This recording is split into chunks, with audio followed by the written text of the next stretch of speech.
Hello everyone, welcome to my channel. Today I'm going to talk about my weight loss journey. As a kid, I wasn't too overweight. So I remember that my weight began to accelerate back in 2007.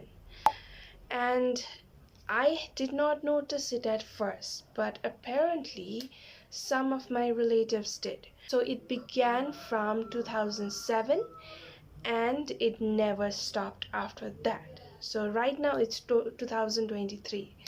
Okay, so what happened was that in 2007 I was invited to a family gathering, and it was a ladies function, so every female of my family, my relatives, were present there.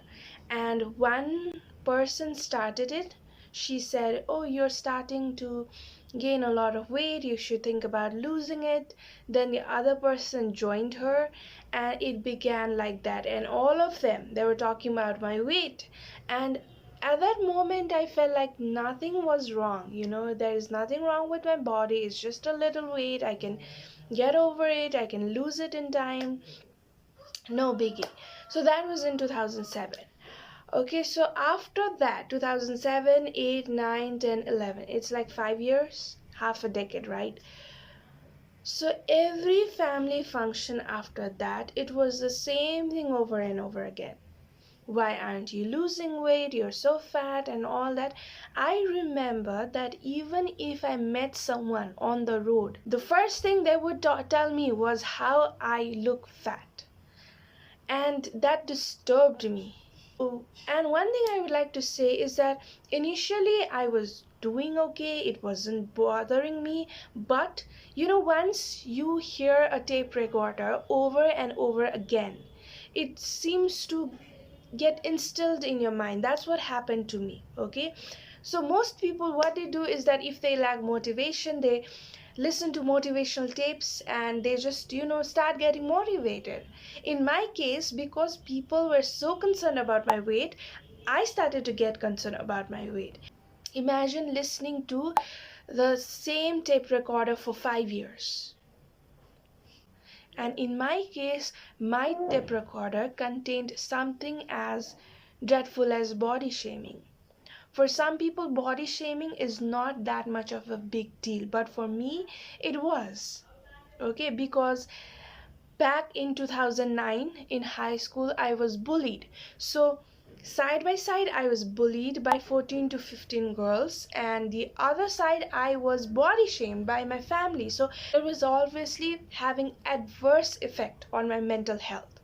I was having frustration, anxiety, and I remember I tried every diet that I came across, whether it was the egg diet or the apple diet. I even remember that if I read something, such as like ice cubes helps to speed up the metabolism in the body because the body is trying to heat up itself. So I would try ice cubes, a lot of it at once without taking any food. And sometimes when I used to read that chilies would help in metabolism, high metabolism, then I would eat chilies, a lot of it, even though my mouth was on fire completely. So things like those dangerous stuffs that I did, some of them I don't even want to mention what I did to lose weight. But every diet I tried, I even tried the cabbage soup diet. So I tried a lot of things and it wasn't working for me. And let's not forget the workouts. I tried those also. So none of them were working for me because I'm that person who cannot stick for something for a long period of time.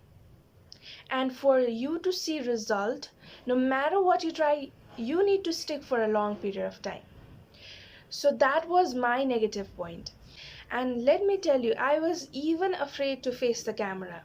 As a little child, I loved photography. I would always, my father had got this digital camera when he was in New York, and I used to love playing with it. I would click pictures all of the time. I would make videos of myself, And that was me when I was little. But as soon as I hit that stage, when I became fat, I started to load the camera. So every time my friends would say, let's take selfie, I would be like, no, we don't need to take selfie. I'll be the one behind the camera and take your pictures. So I became that person. I was that person when in 2005, when I went inside the store and took out some dress to try. I would wear them and I would come out to let my mother see. And because those dresses looked good on me, some other customers would buy those dresses for their daughters. So that was me. But afterwards, I became that person. Whenever I would go to the changing room, I would I would be disturbed by what I would see there. Like 4 mirrors on the walls, and I would hate what I was seeing over there, you know. And not only that, I remember one time when I am a person who loves wearing dresses, and one time when I went to a shop to buy a dress, it was, I think, my birthday or something. It was a special occasion. So my brother and I went to buy a dress. A lady who was behind the counter, she told to me we don't have the dress of her size without even going to the wardrobe. She directly, immediately refused to show any dresses to me. She just said I don't have her size. And I was 54 kilos. Okay, so I cannot imagine what other people who weigh higher than me, where do they buy stuffs? Where do they buy dresses for themselves? Okay, and there were a lot of incidences, hurtful incidences. I was told shapeless figure by my classmates. Obviously, that was when I was bullied. If I feel like telling that story, I will tell it in other video, how I was bullied and everything. I am meaning to tell that story as well, because I know there are a lot of people who are suffering from being bullied. Okay, so apart from that, I was, when I was in my sister's reception, as soon as I was eating, one relative said to me, I was about to take vegetable tempura into my mouth, and one relative told me, oh, if you keep on eating like this, you'll gain more weight. And that was my sister's reception. I mean, weddings are supposed to be dancing, singing, food, it's supposed to be that. And I did not know whether to put it inside my mouth or drop it on the plate. So that was hurtful when you're trying to eat and somebody tells you if you eat like that you'll gain more weight. And after that, I remember on my sister's another reception, this guy comes and tells me, are you the bride's mother? I know it was by mistake, but that was hurtful for me. And I laughed, I said, no, I'm her sister. My sister is 6 years older than me. So somebody thinking that I am her mother was hurtful. And so these were all the negative comments I have faced. There are some of them which I've entirely forgot. I even remember the time when I was so depressed by my weight that I would just, whenever there was any function, I loathed family function after that. Okay, I would look at the cupboard for hours and decide if there was anything that would make me look less fat. And I avoided people many times after that. And that, plus me being an introvert, you can decide what happened. I would rather stick in the corner. I was that kind of a person. So fast forward to 2011, I lost weight. How did I lose weight? From 54 kilos, I became 47 kilos. So that's around 7 kilos I lost. Okay, around 14 pounds.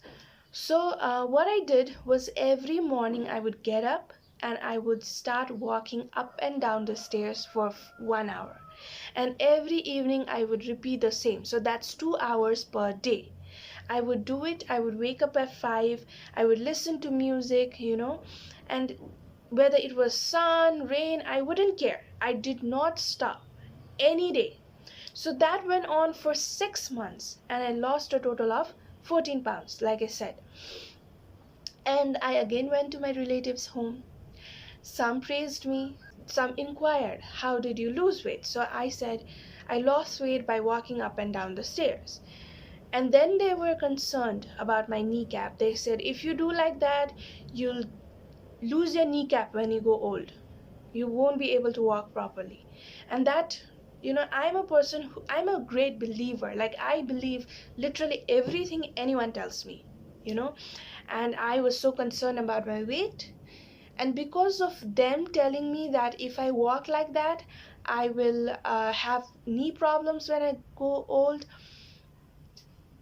I stopped walking up and down the staircase. I stopped exercising like that. And you can see that I gained weight again. Okay. So at this point, I would like to say that when I was fat, people would say, "Why are you so fat?" When I became thin, people started telling me, "Oh, you have become thinner. You should not go thinner than this. You'll look unhealthy. You will look pathetic." They said that, okay? And there was a lot of confusions even when I was overweight. Some people would tell me, "You should lose weight, you're gaining too much weight." Some people would tell me, "You should appreciate your body, you should not dislike your body, you should love your body, you should love yourself." So people would make me feel bad either way. That's what I learned. That's what I learned throughout this entire journey. People will make me feel bad either way, even when I was appreciating my body, even when I was not appreciating it and working towards changing it. When I was fat, they had something to say. When I was not fat, they had something to say. So irrespective of what I was, they still had something to say. Okay. So like I said, I stopped exercising up and down the stairs, and because of that I gained weight again. So then I became 65 kilos, and the commentary started again. So I remember in 2018, I joined a bank and worked there for 11 months. And during those period, like I was so scared because I was 65 kilos, and I needed to do something about it. So I began to search again on YouTube what I could do to lose weight, you know, and I came across a video. It was about OMAD, one meal a day. For some of you who want to start OMAD, who are concerned about what OMAD is, I would like to drop in a separate video so you can definitely check it out. I did OMAD, and I lost weight tremendously. From 65 kilos, I became around 50 kilos. So that's 15 kilos loss. That's around 30 pounds that I lost because of OMAD. After that, Corona happened and lockdown happened, and I again started to gain weight. And currently I'm 61.9 kilos, which is a lot. I need to lose weight, and I am going to try everything and lose weight again and become that fit, healthy person. Right now I'm just not trying to lose weight because to look good. I have a thyroid condition, and my doctor has also recommended me to live a healthy, active lifestyle. And overweight and obesity obviously draws in a lot of health complications, which I definitely want to avoid. So in case you have any queries about my weight loss journey, if you like to join me with my weight loss journey furthermore, then please do subscribe to my newbie channel. I would definitely post in a lot of videos. I'm currently trying a lot of weight loss challenges, and I will definitely post them online so that you get inspired and motivated by it. Lastly, I would like to say that irrespective of what people tell you, you should be comfortable in your body. And this is coming from a person who has faced a lot of body shaming in her life. Okay, 11 years is not a joke. From 2007 to 2017, 18 to the 2018. So it's not a joke. 11 years is not a joke. I have had a lot of body shaming, and the only thing that I realized over those years is that they will definitely say what they want to say. Laugh at their face and just forget it. Right now, I'm at that phase where I am not just bothered, because I know I hold the key in my hand. I know how to lose the weight. After finding OMAD, I know that no matter what weight I am, I can definitely go back to that weight where I'm healthy, when I look good, so I don't worry about it because I know now how to lose weight. So no matter what, please keep in mind that you can do it, and they will have something to say either way. Okay, so I just want to say that OMAD is such a boon to me, is such a blessing, and I would definitely want you to look at my other videos that I will post in the upcoming days so that you can know more about OMAD. Thank you for watching me.